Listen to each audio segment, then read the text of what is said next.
Accounting. तो देखो अब हम स्टार्ट करेंगे कैश बुक। तो अपने बुक के अंदर कैश बुक की प्रैक्टिकल प्रॉब्लम्स निकाल लो, है ना। सबसे पहले कंटेंट में ढूंढ लो ये चैप्टर कौन से नंबर पे दे रखा है, नंबर 9 पर या नंबर 10 पर या नंबर 11 पर या कितने पर, है ना। मुझे उससे कोई मतलब नहीं है, मुझे मतलब है चैप्टर से, और चैप्टर का नाम क्या है, कैश बुक, है ना। ये दे रखा होगा स्पेशल पर्पस बुक के अंदर, है ना। स्पेशल पर्पस बुक के 2 चैप्टर है, स्पेशल पर्पस बुक 1 और स्पेशल पर्पस बुक 2।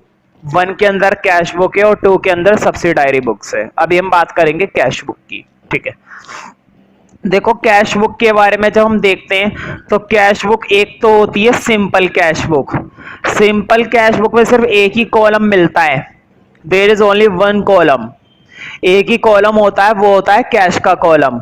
फिर होती है double column cash book. Double column में कितने कॉलम होते हैं, 2 कॉलम, एक कैश का और एक बैंक का। एक होती है ट्रिपल कॉलम कैश बुक, जिसमें कैश का कॉलम होता है, बैंक का कॉलम होता है, डिस्काउंट का कॉलम भी होता है। ट्रिपल कॉलम कैश बुक कई सालों से हटा दी गई है ना। अब नहीं होती, पहले होती थी। अब हमें पढ़नी है सिर्फ कैश कॉलम और कैश और बैंक कॉलम, मतलब डबल और सिंपल। तो पहले हम कुछ क्वेश्चंस करेंगे सिंपल के, ठीक है। तो कुछ भी नया बताने की जरूरत नहीं है, मैंने पहले ही बोला था कि जर्नल वाला जो चैप्टर होता है, जो जर्नल एंट्री होती है, वो हर एक चैप्टर के लिए सबसे बेसिक चीज है। यहां पर भी मैं बार बार तुमसे 2 ही सवाल पूछूंगा। मैं तुमसे बार बार ये पूछूंगा, बताओ कैश आया या कैश गया, बस। यहां पर तो सवाल ही 2 पूछने हैं, चाहे सिंपल कैश बुक पढ़ाऊं चाहे डबल कॉलम कैश बुक पढ़ाऊं, दोनों के अंदर तुम्हें एक ही सवाल पूछूंगा मैं बार बार, बताओ पैसा आया या पैसा गया। अगर तुम्हें ये चीज पता चल गई ना, पैसा आया और पैसा गया, तुम्हारा क्वेश्चन सही हो गया, समझो। तुम्हारा क्वेश्चन समझो सही हो गया। तो इस बात का ध्यान रखना। देखते हैं हम। तो देखो फॉर्मेट बहुत आसान है। क्वेश्चन को पढ़ने से पहले मैं पहले क्या बनाकर रख रहा हूं, फॉर्मेट। तो तुम लोग भी फॉर्मेट बना लो मेरे साथ, प्रैक्टिकल प्रॉब्लम्स निकाल लेना जरूर, है ना। वीडियो पोस्ट कर दिया करो अगर दिक्कत हो करे ढूंढने में क्वेश्चन, है ना। फॉर्मेट बहुत सिंपल है, बनाओ।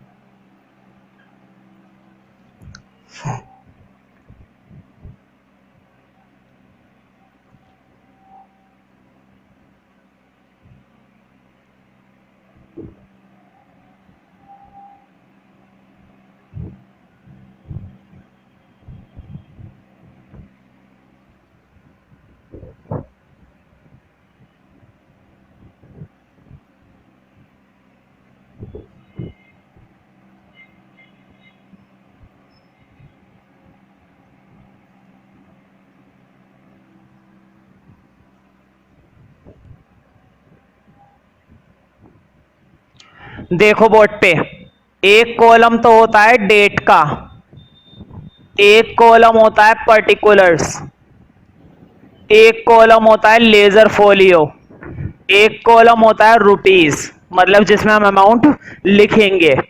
एक कॉलम फिर से डेट का, एक कॉलम पर्टिकुलर्स, एक कॉलम लेजर फोलियो और एक कॉलम फिर से रुपीस। यहां पर होता है हमारा डेबिट और इस साइड होता है क्रेडिट, और बीच में लिखी जाती है कैश बुक। समझ रहे हो ना। तुमने गौर करा होगा, बिल्कुल इसी तरह का फॉर्मेट मैंने लेजर के अंदर नहीं करवाया था। तो ध्यान रखना, लेजर और कैश बुक एक ही बात है। फर्क क्या है वो मैं तुम्हें बताता हूं। देखो कई बार क्या होता है बिजनेस के अंदर, है ना, ज्यादातर धंधा, ज्यादातर ट्रांजैक्शन हम कैसे करते हैं, कैश से, है ना, पैसे से करते हैं। तो कई बार क्या होता है कैश की ट्रांजैक्शन बहुत सारी हो जाती है। जब कैश की ट्रांजैक्शन बहुत सारी हो जाती हैं तो बढ़िया रहेगा कि अकाउंट मत बनाओ, क्या बना दो, एक कैश बुक बना दो। इसके अंदर हम केवल कौन सी ट्रांजैक्शन को पोस्ट करते हैं? कैश वाली। एक बात पहली क्लास से मेरे दिमाग में बिठा लो अपने, कि मेरी बात अपने दिमाग में बहुत अच्छे से बिठा लो कि हम केवल उन्हीं ट्रांजैक्शन को पोस्ट करेंगे जो ट्रांजैक्शन कैसे की गई है? कैश। एक भी क्रेडिट ट्रांजैक्शन को हम यहां पर रिकॉर्ड नहीं करते हैं। कई बार क्या होता है, पेपर में क्वेश्चन आता है कैश बुक का और एक दो ट्रांजैक्शन जानबूझकर वो किसकी डाल देते हैं? बताओ किसकी डाल देते हैं वो जानबूझकर? एक आध ट्रांजैक्शन डाल देते हैं वो उधार वाली, और बच्चे उसको भी करके आते हैं। ठीक है, तो ध्यान रखना, उधार वाली ट्रांजैक्शन अगर दी है पेपर में तो इसका मतलब ये नहीं है कि हमें डालनी ही डालनी है। वो जानबूझ कर देते हैं एक आध ट्रांजैक्शन, क्योंकि वो जानते हैं कुछ बच्चे मूर्ख हैं तुम्हारे जैसे, और वो जरूर डालेंगे और फिर दूसरों के सामने ऐठेंगे, हैं मैंने तो डाल दी, तुझे नहीं, तूने डालनी चाहिए थी, मैं तो डाल दी भाई, तेरा गलत हो गया। तो बाद में पता चलता है कि किसका गलत हुआ है, समझ रहे हो ना?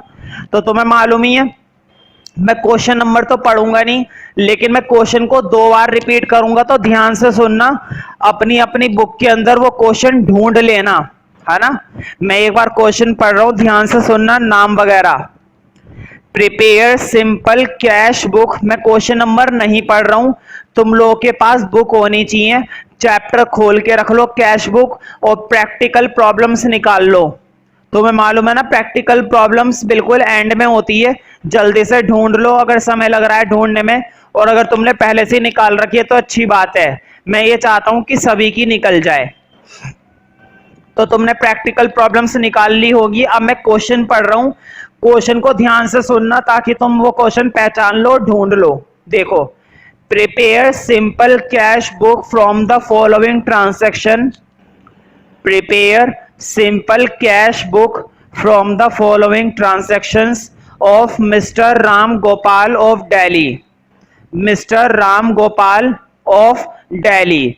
तो इस नाम के हिसाब से तुम उस क्वेश्चन को बहुत ही आसानी से ढूंढ सकते हो। तो देखो, हमें सिंपल कैश बुक बनानी है, मतलब मुझे डबल कॉलम नहीं बनाना है, मुझे एक ही कॉलम बनाना है, कैश का कॉलम। तुम देख सकते हो रुपीस का ही एक कॉलम बनाया है मैंने, दोनों साइड, 2 कॉलम नहीं है ना। 2 कॉलम में क्या होता है, 2 बार बनाने पड़ता है। अच्छा, मैंने चीजें तो बताई नहीं। देखो, इसमें तो आता है डेट, यहां पर आते हैं पर्टिकुलर्स, अभी जब मैं क्वेश्चन कराऊंगा तब पता चल जाएगा। हाँ, एल एफ का मतलब होता है लेजर फोलियो। देखो, कुछ चीजें ना सिर्फ दिखाने की होती है। लेजर फोलियो का तो मैं यहां पर भी कोई काम नहीं आने वाला, और लेजर फोलियो का तो मैं यहां पर भी कोई काम नहीं आने वाला, ये सिर्फ नाम के लिए। तुम्हें लेजर फोलियो के अंदर कभी भी कुछ भी चीज नहीं डालनी होती है। हाँ, बनाना बहुत जरूरी है, अगर नहीं बनाते हो तो टीचर मार्क्स काट लेगा, 1 आध नंबर। ठीक है, इसलिए लेजर फोलियो को थोड़ा सा बना दिया करो। ये अभी मैं स्टार्ट करवा रहा हूं कैश बुक का, इसलिए मैं तुम्हें हर एक चीज बनाकर दिखा रहा हूं। अब आने वाले क्वेश्चंस में ना तो मैं डेट का कॉलम बनाऊंगा ना लेजर फोलियो का कॉलम बनाऊंगा, इस बात का ध्यान रखना। लेकिन तुम्हें अपने फॉर्मेट में हमेशा डेट का कॉलम, लेजर फोलियो का कॉलम जरूर बनाना है। अभी हमने कैश बुक को स्टार्ट करा है, इसलिए मैं इसके बारे में सब कुछ बता रहा हूं। ठीक है, तो अब स्टार्ट करते हैं पहली ट्रांजैक्शन। अब जरा बोर्ड पे देखो 2 मिनट के लिए बस। देखो, जब भी पैसा आएगा, मैंने क्या बोली थी स्टार्टिंग में, 2 बात बोली थी, या तो पैसा आएगा या फिर पैसा जाएगा, है ना? जब भी पैसा आएगा तो पैसा आएगा तो इधर लिखना है। कहां पर लिखना है? डेबिट साइड में। अपनी सुविधा के लिए अगर डेबिट के ब्रैकेट में लिखना चाहो हिंदी में तो लिख लो आया। आया का मतलब कैश आया, है ना? आदमी नहीं आया, कैश आया। और यहां पर क्या लिखना पसंद करोगे?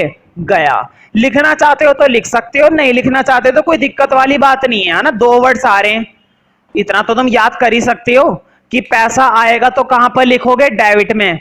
और अगर पैसा जाएगा तो कहां पर लिखोगे? क्रेडिट में। मुझे बताओ, पैसा आएगा तो डेबिट में और पैसा जाएगा तो क्रेडिट में। अब स्टार्ट करते हैं। तो देखो, मैं डेट कभी नहीं बोलता हूं, तुम्हें यह भी याद होगा, मैं डेट कभी भी नहीं बोलता। तो देखो, ईयर लिखा हुआ है ना सबसे पहले। ईयर तुम अपनी बुक के अंदर पढ़ सकते हो, जो पहली ट्रांजैक्शन लिखी हुई है उसमें ईयर लिखा हुआ है। और क्या लिखा हुआ है? अप्रैल 1, है ना? ईयर लिखा हुआ है अप्रैल 1। क्या लिखा हुआ है? Mister Ram Gopal commenced business with cash. भाई सबसे पहले क्या करना पड़ता है, बिजनेस को शुरू करना पड़ता है। क्या सोचने से शुरू हो जाता है या पैसा लगाने से शुरू होता है? कोई सा भी बिजनेस सोचने से शुरू नहीं होता। बिजनेस के अंदर तुम्हें क्या लगाना पड़ेगा, पैसा। बिना पैसे के तो आजकल कुछ भी नहीं होता। सबसे पहले बिजनेस के अंदर तुम्हें पैसा लगाना पड़ेगा। मुझे बताओ, बिजनेस के अंदर पैसा आया ना? तुमने पैसा किस में लगा दिया, बिजनेस के अंदर लगा दिया। तुम ये मत सोचो तुम्हारे पास से तो पैसा गया, मैं मानता हूं तुम्हारे पास से तो पैसा गया, लेकिन हम काम बंदे के लिए कर रहे हैं, बिजनेस के लिए कर रहे हैं। काम किया जा रहा है बिजनेस के लिए। तो मुझे बस इतना बताओ, बिजनेस के अंदर तो पैसा आया ना? पहली ट्रांजैक्शन ये थी कि हमने बिजनेस शुरू करा है, मतलब राम गोपाल ने शुरू करा है, तो उसका पैसा बिजनेस के अंदर आया। और कितने रुपए आए, 80,000, है ना? तो देखो, तुम्हें मालूम है ना, जब भी हम बिजनेस शुरू करते हैं तो एक अकाउंट खुलता है। तुम्हें याद होगा अकाउंटिंग इक्वेशन में भी जब हम बिजनेस शुरू करते हैं क्या बन जाती है, कैपिटल। तुम्हें याद होगा जर्नल में जब हम बिजनेस स्टार्ट करते हैं तब भी क्या बन जाती है, कैपिटल। कैश बुक के अंदर भी जब बिजनेस स्टार्ट करेंगे तो क्या बन जाएगी, कैपिटल। एक चीज का ध्यान रखना, यहां पर सारी बातें तुम्हें कैसे लगाकर चलनी है, टू कैपिटल अकाउंट। कितने रुपए आए, 80,000 रुपए। भाई बिजनेस के अंदर कितने रुपए आए, 80,000 रुपए। कौन सी डेट पर आए, डेट है भाई अप्रैल 1। देखो मैंने तुम्हारे लिए पहली डेट लिख दी, और ध्यान रखो बोर्ड पे देखो, इधर ऊपर है ना, तुम्हें यहां पर जहां पे मैंने डैश बनाया है, ऊपर एक लाइन में ना तुम्हें ईयर लिखना होता है। फॉर एग्जाम्पल अगर ईयर दे रखा है 2008 तो 2008 लिख दो। ईयर दे रखा है 2015 तो ईयर 2015 लिख दो। ईयर दे रखा है 2017 तो 2017 लिख दो। उसके बाद नीचे लिखना अप्रैल 1, और अप्रैल 1 के ठीक सामने लिखना टू कैपिटल अकाउंट। क्यों, क्योंकि बिजनेस के अंदर पैसा आया था। पहली ट्रांसैक्शन क्लियर हो गई ना? जब भी पैसा आएगा डेबिट में, और जब भी पैसा जाएगा क्रेडिट में। तो ध्यान रखना, जर्नल की जरूरत पड़ रही है ना, मैंने पहले ही बोला था जर्नल के बिना तो 11th क्लास के कुछ चैप्टर में तो गुजारा चलता ही नहीं है बिना जर्नल के। जर्नल तो बहुत ही ज्यादा जरूरी चीज है। अगर तुम्हें जर्नल नहीं आता, समझो कितने चैप्टर में कितनी दिक्कत होने वाली है।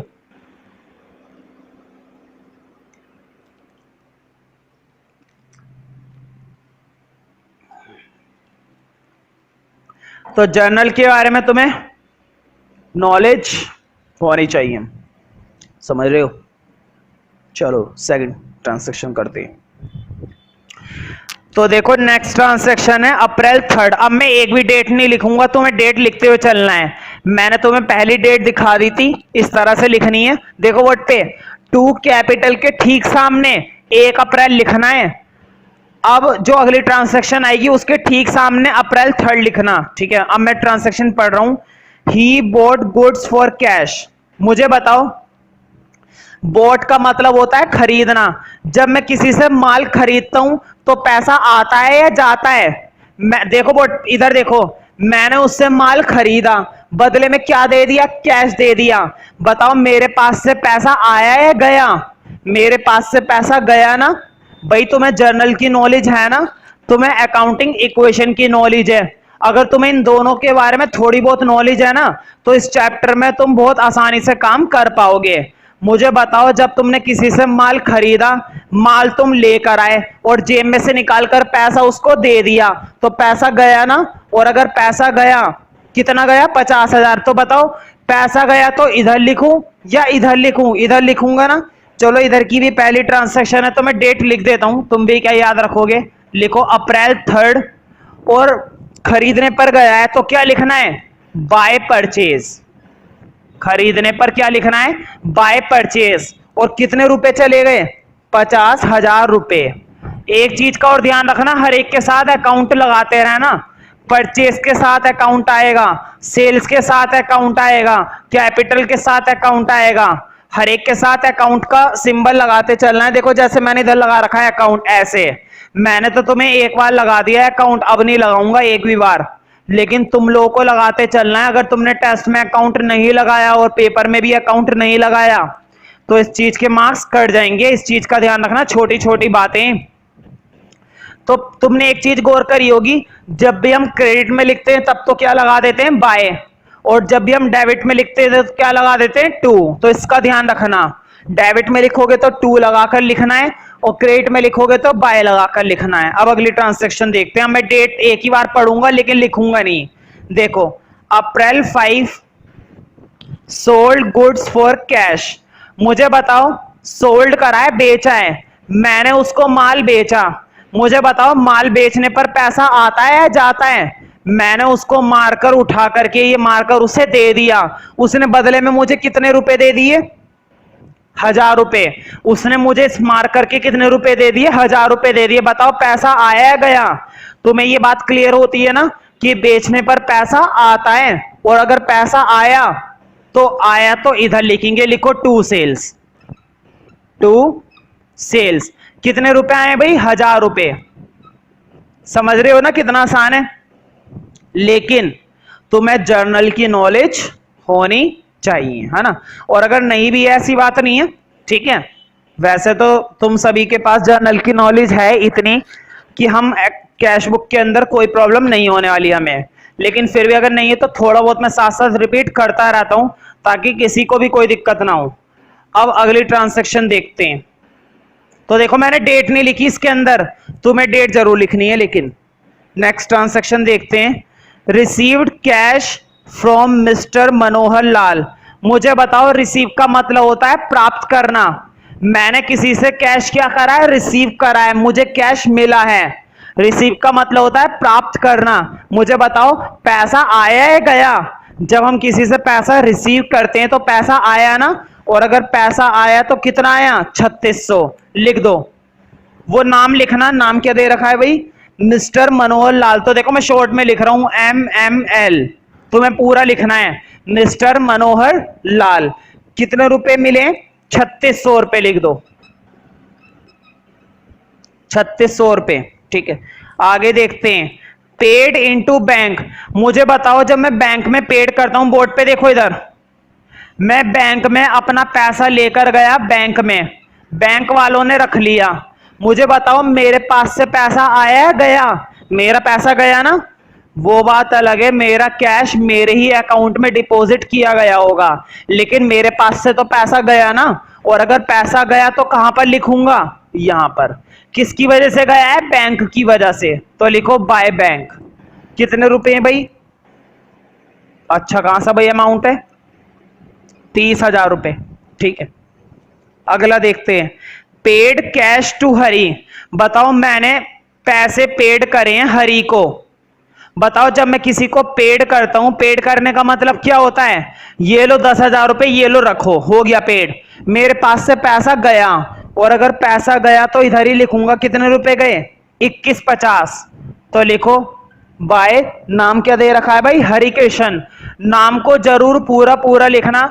अगर मैं बोर्ड पर कोई सी भी चीज शॉर्ट में लिखता हूं तो वो चीज शॉर्ट में तुम्हें बिल्कुल भी नहीं लिखनी है, ठीक है। और अगर लिखते हो तो ध्यान रखना कि ये शॉर्ट में, ताकि टेस्ट में और पेपर में गलती ना हो। तो कोशिश करे करो तुम लोग पूरा ही लिखो। अगर कोई चीज छूट जाती है तो वीडियो को बैक कर ले करो, कोई प्रॉब्लम वाली बात नहीं है ना। और अगर तेजी से करवा रहा हूं तो वीडियो को बीच में पॉज कर दिया करो, सारी चीजें हैं तुम्हारे पास। अप्रैल 16, अगली ट्रांजैक्शन है हमारी अप्रैल 16। Sold goods for cash. फिर से देखो, बताओ जब मैं किसी को बेचता हूं तो बेचने पर वो माल तो ले गया, लेकिन बदले में क्या देकर गया, पैसा। तो पैसा आया ना मेरे पास, कैश मेरे पास आया, और कितने रुपए आए, 15,000। तो लिख दो टू सेल। देखो ये तो 2 बार आ गई, तो कई बार क्या होता है 2-2 3-3 बार आ जाती है, तो कोई दिक्कत नहीं है, हमें तो करने से मतलब है, 15,000।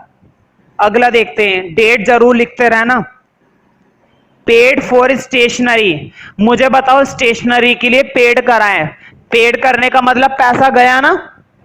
समझ में आ रही है ना बात कि कब पैसा आ रहा है, कब ये जा रहा है। मैं ये चीज एज्यूम करके चल रहा हूं कि तुम लोगों की जर्नल पर कमांड है, तुम लोगों की अकाउंटिंग इक्वेशन पर कमांड है, तभी तुम्हें यहां पर समझ में आएंगी बातें। और फिर देखो कितनी आसान चीज है, तुम्हें केवल किस पर फोकस करने के लिए बोला जा रहा है, यहां पर पैसे पर, कि पैसा आ रहा है या पैसा जा रहा है। मुझे बताओ मैंने स्टेशनरी को पेड कराए, तो पेड करने पर पैसा गया ना, तुमने स्टेशनरी वाले को पैसा दे दिया, गया। तो लिखो बाय किसकी वजह से गया है, स्टेशनरी, तो लिखो बाय स्टेशनरी। कितने रुपए गए, 150। ये ऐसे ही होते हैं ज्यादातर, ये ऐसे ही होते हैं। देखो हरिकेशन का मेरा अमाउंट रह गया था, मैं हरिकेशन का देख लेता हूं, ध्यान नहीं रहा, 2150 कभी कभार रह जाता है। पेड फॉर ऑफिस फर्नीचर, मुझे बताओ फर्नीचर के लिए पेड कराएं, पेड करने पर पैसा जाता है ना। अब तो भाई क्लियर हो गया होगा, पेड वाली 2-3 बार आ गई। ये तो पहला क्वेश्चन है, सोचो हमें पहले क्वेश्चन में हम इतनी जल्दी जल्दी कर पा रहे हैं, और जब हम इस चैप्टर के 10-12 क्वेश्चन कर लेंगे उसके बाद हम कितनी तेजी से कर पाएंगे। ठीक है, तो लिखो बाय पूरा लिखना है, ऑफिस फर्नीचर मैंने तो OF लिख दिया, तुम्हें पूरा लिखना है बाय ऑफिस फर्नीचर। कितने का पैसा चला गया भाई, 1850 रुपए। अगला देखते हैं, receive cash from receive from mister Kailash Chand. मुझे बताओ मिस्टर कैलाश चंद से मैंने क्या करा है, रिसीव करा है। बताओ सोने के सिक्के रिसीव करे होंगे या कैश। क्वेश्चन नहीं बताता ना कि हमने पेड करा है, तो क्या पेड करा है, पैसा पेड करा है। रिसीव करा है तो क्या रिसीव करा है, पैसा रिसीव करा है ना। ये बात अंडरस्टूड होती है कि अगर हम किसी से रिसीव कर रहे हैं तो कैश की बात हो रही है, जब किसी को पेड कर रहे हैं तो कैश की बात हो रही है, समझ रहे हो ना। तो हमने रिसीव करा है, मुझे बताओ रिसीव करने पर पैसा आता है ना, रिसीव करने पर पैसा आया, और कितने रुपए आए भाई, 6800। तो लिख दो 6800 आए, लिखो टू मिस्टर कैलाश चंद, मैंने शॉर्ट में लिख दिया MKC, तुम लोग पूरा लिखना। और डेट का मैं बार बार कह रहा हूं, कभी डेट भूल जाओ लिखना, डेट को प्रॉपर लिखते चलो साथ साथ। अप्रैल 22। बताओ पेड फॉर एडवर्टाइजिंग, एडवर्टाइजिंग तो तुम्हें मालूम होगा भाई, विज्ञापन होता है ना, बड़ी बड़ी कंपनी विज्ञापन करती है, ट्यूशन वाले विज्ञापन करते हैं, तुमने देखा मैंने भी बोर्ड लगा रखा है बाहर, है ना। तो सभी लोग क्या करना पसंद करते हैं, विज्ञापन। तो बताओ खर्चा है ना, पैसा जाता है या आता है। विज्ञापन के लिए हमने क्या करा है, पेड करा है, तो पैसा गया, पेड मतलब पैसा गया, हमने पेड करा है तो पैसा गया। तो लिखो बाय किसकी वजह से गया, एडवर्टाइजमेंट, तो पूरा लिखना एडवर्टाइजमेंट अकाउंट। मैं ये बात मानकर चल रहा हूं तुम हर एक के साथ अकाउंट लगा रहे हो, अगर तुमने किसी के भी साथ अकाउंट नहीं लगाया ना तो गड़बड़ हो जाएगी। ठीक है, नाम को छोड़कर, नाम के साथ अकाउंट मत लगाना। जैसे कि देखो ये था हमारा मिस्टर मनोहर लाल, इसके साथ अकाउंट मत लगाना। हरि कृष्ण, इसके साथ अकाउंट मत लगाना। नाम के साथ अकाउंट नहीं आता, बाकी सबके साथ आता है। अगली देखते हैं, परचेज्ड पोस्टेज स्टैम्प्स। मुझे बताओ बोर्ड पे देखो इधर, मैंने पोस्टेज स्टैम्प्स खरीदी हैं। बताओ खरीदने पर देखो, एडवर्टाइजिंग का मैंने पैसा नहीं डाला, एडवर्टाइजिंग का अमाउंट डाल दिया करो 900 रुपए। अगर कोई चीज वीडियो में मुझसे गलत हो जाती है या कुछ रह जाती है तो परेशान मत हुआ करो, ठीक है। तुम लोग बस खुद अपना सही करते रहा करो, मुझे तो पता चल ही जाता है बाद में, इसलिए मेरी तरफ से बेफिक्र रहो। मुश्किल से 2% चांस ऐसा होता है जो बाई चांस कुछ रह जाए या गलत हो जाए, है ना, वरना 98% चांस होता है सही होगा। तो परेशान मत होए करो कि मैं सही करूं, तुम लोग अपना जरूर सही कर लिया करो, ठीक है, ये बात याद रहेगी ना। देखो परचेज पोस्टेज स्टैम्प्स, मैंने पोस्टेज स्टैम्प्स खरीदी हैं। बताओ फ्री में खरीदी हैं, मैंने क्या दिए होंगे बदले में, पैसे। पैसा आया गया, सोचो बताओ। पोस्टेज स्टैम्प्स खरीदी, पैसा गया ना, उसने ले लिया पैसा, गया तो इधर लिखो, लिखो बाय PS। PS का मतलब यहां पर पुलिस स्टेशन नहीं है, यहां पर PS का मतलब है पोस्टल स्टैम्प्स। तुम देख सकते हो तुम्हारी बुक के अंदर भी लिखा हुआ है पोस्टेज स्टैम्प्स। कितने रुपए की थी भाई, 80 रुपए की। ऐसी होती है 80, 150, ज्यादा से ज्यादा 300 बस। पेड रेंट, तुम्हें मालूम है भाई किराया देने पर तो हम पैसा जाता ही है, मैंने उसको किराया दिया है तो क्या दिया होगा, गोल्ड दिया होगा, कैश दिया होगा। लिखो बाय रेंट, कितने रुपए का किराया दिया है भाई, 1000 रुपए। डेट जरूर लिखते रहना इनकी, बार बार कह रहा हूं। लास्ट देखो इलेक्ट्रिसिटी चार्जेस, मुझे बताओ मैंने इलेक्ट्रिसिटी का खर्चा पेड करा है, 150 रुपए का, तो पैसा ही दिया होगा, लिखो बाय ईसी। तुम लोग शॉर्ट में मत लिखना, तुम पूरा लिखना इलेक्ट्रिसिटी चार्जेस 150 रुपए। देखो एंट्री तो सारी कर दी। अब क्वेश्चन ये है, अब क्या करेंगे, क्या हो या नहीं। अभी हिसाब किताब करना बाकी है, अभी जो है हिसाब किताब करना इसमें बाकी है। तो एक चीज का ध्यान रखना हमेशा, जब भी हम कैश बुक बना रहे होते हैं या कैश बुक का क्वेश्चन सॉल्व कर रहे होते हैं, ठीक है, तो इसके बाद है ना हमें एक छोटा सा हिसाब किताब करना पड़ता है, सॉल्व करना पड़ेगा इसको एंड में। अब क्वेश्चन की जरूरत नहीं है, वैसे तुमने देखा होगा क्वेश्चन के नीचे इसका आंसर लिखा हुआ है कैश बैलेंस, है ना, कैश बैलेंस मैच होना चाहिए एक ही बार में। अब जरा बोर्ड पे देखो, यहां पर डेबिट के अमाउंट लिखे हुए हैं, यहां पर क्रेडिट के अमाउंट लिखे हुए हैं, ना, यहां पर डेबिट के अमाउंट और यहां पर क्रेडिट के अमाउंट।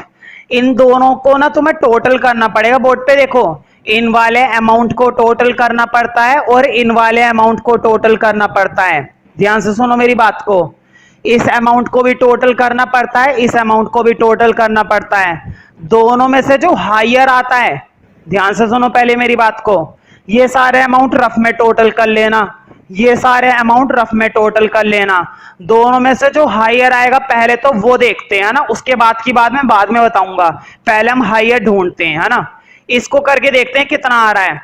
तो बढ़िया रहेगा कि एक बार टोटल तुम वीडियो पोस्ट करके खुद से करो, इसका टोटल करो, इसका टोटल करो, है ना।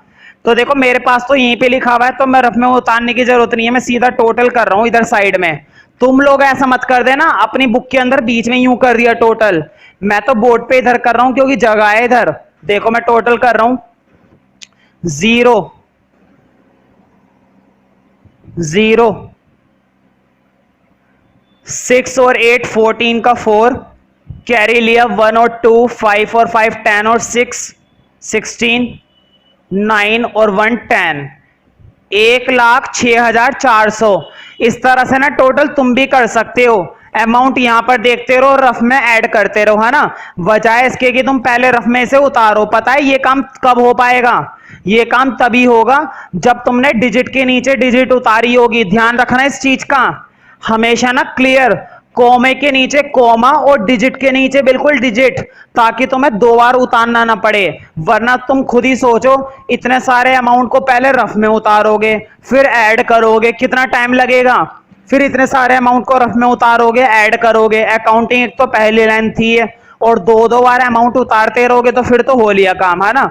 तो बढ़िया रहता है, मेरी बात को सुनो ध्यान से प्रॉपर, 0 के नीचे 0, हर एक डिजिट के नीचे वो वाली डिजिट, ठीक है। उससे क्या होगा, तुम इसको यहीं पर ऐड कर सकते हो। तो देखो मेरे डेबिट साइड का तो टोटल ये आ रहा है। अब जरा मैं क्रेडिट साइड का और करता हूं, क्या पता क्रेडिट साइड का ज्यादा है। मैंने क्या बोला था, डेबिट और क्रेडिट दोनों में से तुम्हें कौन सा वाला टोटल देखना होता है, जो ज्यादा आता है, हायर आता है, बड़ा आता है, ठीक है। जो टोटल कैसा आता है, हायर आता है। तो मैं तुम्हें दिखाता हूं इसमें टोटल कितना आएगा, है ना। करते हैं, देखो मैं फिर से दोबारा नहीं उतारूंगा, तुम इस चीज को देखो कि मुझे दोबारा उतारने की जरूरत ही नहीं पड़ रही है, मैं यहीं की यहीं कर रहा हूं। क्यों, क्योंकि मैंने हर एक डिजिट के नीचे डिजिट लिखी है। तुमने गौर करो, मेरा हर एक कॉमे के नीचे दूसरा कॉमा, फिर तीसरा कॉमा, है ना। लेकिन तुम लोग ऐसा नहीं करते।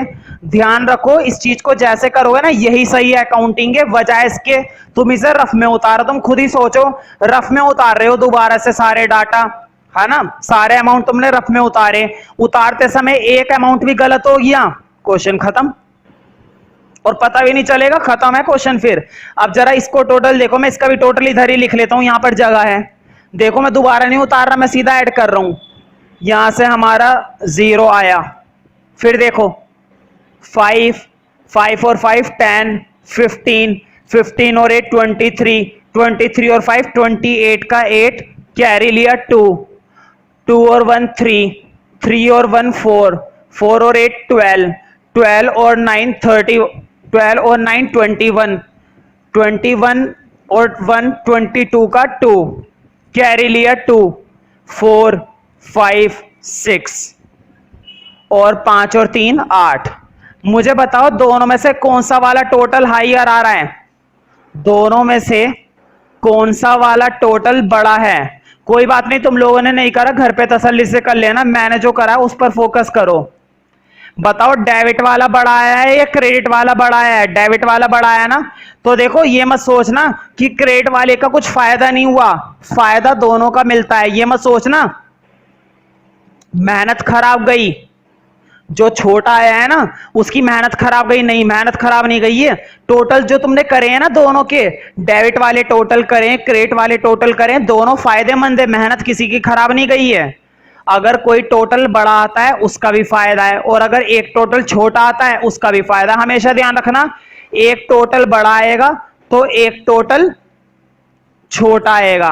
कभी कभी बराबर आ जाते हैं, बहुत ही कम चांस होता है, 99% चांस होता है एक बड़ा एक छोटा, 1% चांस होता है बराबर आने का, लेकिन आ सकता है, बराबर आ सकता है। अब जरा ये जो छोटा वाला है ना, मैं इसको इधर लिख रहा हूं रफ में थोड़ा सा, क्योंकि इधर मुझे काम करना है और इसकी भी जरूरत पड़ेगी, मैंने इसलिए लिख लिया इसको। तुम लोग ऐसा मत करना, है ना। मैंने तो साइड में इसलिए लिख लिया क्योंकि ना इसकी जरूरत पड़ेगी अभी। अब देखो करना क्या है, तुम लोग ऐसा मत करना, मैं बीच में से थोड़ा सा पार्ट रब कर रहा हूं क्योंकि मुझे जगह चाहिए करने के लिए। मैं थोड़ा सा इसके अंदर से पार्ट रब कर रहा हूं, कोई दिक्कत तो नहीं है ना। तुम लोग अपने क्वेश्चन में मत कट कर देना भाई, दिमाग ज्यादा मत लेकर आओ, कभी तुम भी ऐसे रब कर दो सारा। मेरे को थोड़ा सा स्पेस चाहिए था इस क्वेश्चन में करने के लिए। तुम्हारा अगर कैश बुक भर गई है तो तुम तो अपने स्केल से और बना लो, आगे की बड़ी कर लो कैश बुक, क्योंकि अभी थोड़ा सा काम बाकी है। मैंने बताया था ट्रांजैक्शन तो मैंने सारी डाल दी है, लेकिन अभी इस कैश बुक को बैलेंस करना बाकी है। अब देखो बैलेंस करने का काम सीखना है, बहुत ही आसान है। मैंने क्या बताया था, पहले दोनों के टोटल कर लो रफ में बहुत ही अच्छे से, और टोटल करने की भी टेक्निक बताई है। ध्यान दो, डिजिट के नीचे डिजिट लिखो, कभी भी टोटल में गलती नहीं हो सकती। और अगर तुमने डिजिट के नीचे डिजिट नहीं लिखी है ना, गारंटी देता हूं गलत कर दोगे, गलत, ठीक है। इसलिए भगवान के लिए उसे अलग ही लिख लेना तुम, बढ़िया रहेगा। कभी तुम इसी के अंदर टोटल करते चलो, गलत सलत कर दो। अब देखो करना क्या है, दोनों में से एक टोटल आता है बड़ा और एक टोटल आता है छोटा। छोटे वाले को तो बाद में देखेंगे, छोटा है भाई, छोटे को कौन पूछता है, हम किसको पूछते हैं, बड़े को, बड़े की चलती है भाई हर बार। तो देखो बड़े टोटल का करना क्या है, जैसी मैंने लाइन ड्रॉ करी ना वैसी करनी है तुम्हें स्केल से। तुम सोचोगे मैंने इतनी सारी जगह खाली क्यों छोड़ दी, बिल्कुल, तुम्हें अपनी कैश बुक के अंदर कम से कम 3-4 लाइनें, 5 लाइनें, कम से कम 5 लाइनें खाली छोड़कर ये काम करना है। पहले 5 लाइनें खाली छोड़ देना, तभी तो बोला था कैश बुक को बढ़ा लो थोड़ा सा स्केल से। स्केल से तुम्हें वो कैश बुक अपनी थोड़ी सी बड़ी करनी है। मैंने कैसे बड़ी करी, मैंने तो भाई कुछ एंट्री गायब कर दी, क्योंकि मैं तो बोर्ड पे ऐसे कर सकता हूं, है ना। अब जो हायर टोटल है ना, जो बड़ा वाला टोटल है, उसे इस दोनों कॉलम में लिख दो। समझ में आ रहा है ना करना क्या है, हायर टोटल को इन दोनों कॉलम में लिख दो। लिख दिया ना, क्या तुमने हायर टोटल जो निकाला था वो इन दोनों कॉलम में लिख दिया या नहीं लिखा, लिख दिया ना। मुझे बताओ कम वाला टोटल कहां पर आ रहा था, क्रेडिट में या डेबिट में, बताओ। डेबिट में आ रहा था क्या, नहीं, डेबिट का टोटल था ये। बड़ा टोटल कहां का, ये बात तुम्हें याद रखनी है भाई, कि बड़ा टोटल कौन सी साइड का आया था, डेबिट साइड का आया था, क्रेडिट साइड का आया था, डेबिट साइड का आया था ना। ध्यान रखना, जिस साइड का हायर टोटल आता है ना, जिस साइड का टोटल बड़ा आता है, उस साइड में बैलेंस कभी भी नहीं बनता है। ध्यान से सुनो मेरी बात को, बहुत इंपॉर्टेंट है। आधे बच्चे सीख जाते हैं टोटल निकालना, आधे बच्चे सीख जाते हैं बैलेंस बनाना, लेकिन उन्हें यह नहीं पता होता कि जो बैलेंस बनाकर लिखना है वो लिखना किधर है, डेबिट में लिखना है या क्रेडिट में लिखना है। गलत लिखोगे 2 नंबर चले आएंगे। ध्यान रखो, जहां पर टोटल बड़ा आता है वहां पर बैलेंस कभी भी नहीं बनता। बैलेंस बनेगा वहां पर जहां पर टोटल कम आया होगा। कहां पर टोटल कम आया था, क्रेडिट में, यहां पर बैलेंस बनेगा। और लिखना क्या है, देखो थोड़ी सी लाइनें छोड़ के बीचों बीच लिखना, बाय बैलेंस सी डी, ऐसे C/D, बाय बैलेंस CD। हाँ, इसको तो तुम्हें शॉर्ट में लिखना है, सीडी को सीडी ही लिखते हैं। अभी मैं बता दूंगा सीडी का मतलब क्या है। पहले ऐसे डाल दो बाय बैलेंस सीडी। अब क्वेश्चन ये बैलेंस क्या डालें, मैंने ये तो बता दिया कि बाय बैलेंस लिखना है। यहीं पर क्यों लिखा, क्योंकि जिस कॉलम में कम आता है, क्रेडिट में कॉलम में कम आ रहा था ना, और अगर क्रेडिट में कम आया है तो बैलेंस भी कहां पर बनेगा, क्रेडिट में। और अगर क्रेडिट में कम आया तो आया कितना है वो अब हमें देखना है। तो देखते हैं कितना आया है। तो देखो कितना आसान है, मैंने कहा था ना, देखो बड़े वाले टोटल में से रफ में छोटा वाला टोटल माइनस कर दो बस। बड़े वाले टोटल में से छोटा वाला माइनस कर दो, बताओ कितना आएगा। 0, 10 में से 8 2, 3 में से 2 1, 6 में से 6 0, और इधर 10 में से 8 2, 20,120। मुझे बताओ यही बैलेंस आ रहा है ना, बिल्कुल ठीक। इसके सामने लिख दो 20,120 रुपए मुझे दे दो फटाफट। अपनी जेब में से 20,120 रुपए निकाल कर मुझे दे दो फटाफट। तो तुमने देखा कि किस तरह से जो बैलेंस आया है वो बिल्कुल ठीक आया है। अब मैं तुम्हें बताता हूं, सीडी निकालना आ गया ना। देखो क्या करना था, पहले दोनों के टोटल कर लो, बड़े वाले टोटल को पकड़ो, दोनों तरफ चिपका दो। ध्यान रखना, तुम सोच रहे होंगे भैया ये नीचे की साइड डबल लाइन क्यों बनाई है, डबल ही बनानी है, डबल। ये साइन होता है डबल लाइन का, मतलब है हमने बुक को क्लोज कर दिया है ना। हाँ ध्यान नहीं रहा, जब सारे अमाउंट वगैरह हो जाए ना, बैलेंस वगैरह डाल दो, तो लास्ट में बुक को इस तरह से बंद कर देना, है ना। लास्ट में थोड़ी बहुत जगह छोड़ दिया करो, इस तरह से बुक को बंद कर दिया करो स्केल से। बुक हो गई बंद, मतलब क्वेश्चन हो गया खत्म। अब मैं तुम्हें सीडी का मतलब बताता हूं। सीडी का मतलब होता है क्लोज डाउन, मतलब हमने अपनी बुक को क्लोज कर दिया है, क्लोज डाउन।